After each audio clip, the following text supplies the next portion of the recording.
कौन है बांग्लादेश के नए प्रधानमंत्री मोहम्मद यूनुस? बांग्लादेश में शेख हसीना की सरकार के तख्तापलट के बाद नोबेल पुरस्कार विजेता और प्रसिद्ध अर्थशास्त्री मोहम्मद यूनुस के नेतृत्व में अंतरिम सरकार का गठन हुआ है।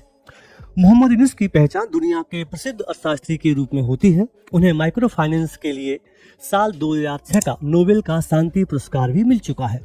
ये पुरस्कार उनको ग्रामीण बैंक के जरिए गरीबों की मदद करने का अभियान चलाने के लिए दिया गया। इन्होंने गरीबों की जिंदगी बेहतर बनाने के लिए कई कोशिशें की, जिनमें सबसे जरूरी गरीबों के लिए बैंकिंग सर्विसेज से जुड़े प्रयोग शामिल हैं। इन्हीं प्रयोगों के चलते बांग्लादेश को छोटे लोन अर्थात स्मॉल लोन का केंद्र होने की पहचान मिली। मोहम्मद यूनुस का रहा है शेख हसीना के साथ टसन।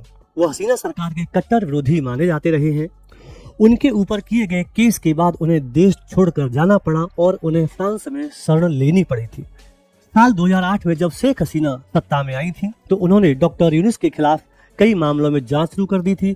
मोहम्मद यूनुस ने साल 2007 में अपनी एक राजनीतिक पार्टी भी बनाई थी जिसका नाम नागरिक शक्ति रखा था। वो 2008 में चुनाव लड़ने वाले थे, लेकिन किन्हीं कारणों से ऐसा नहीं हो पाया। मोहम्मद यूनुस का जन्म 1940 में अविभाजित भारत के चटगांव में हुआ था।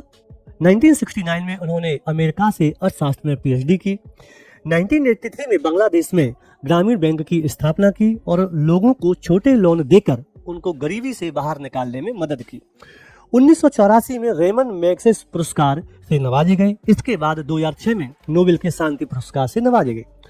उनके माइक्रो फाइनेंस मॉडल को देश व दुनिया में सराहा गया। अमेरिका समेत कई देशों ने इसे अपनाया।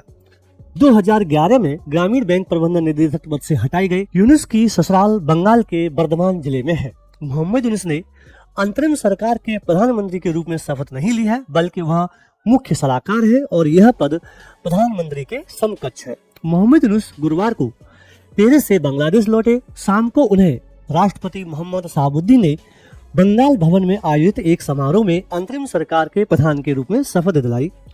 बांग्लादेश में आंदोलन का नेतृत्व करने वाले स्टूडेंट अगेंस्ट डिस्क्रिमिनेशन समूह के दो नेता नाहिद इस्लाम और आसिफ महमूद को सलाहकार परिषद में भी शामिल किया गया है।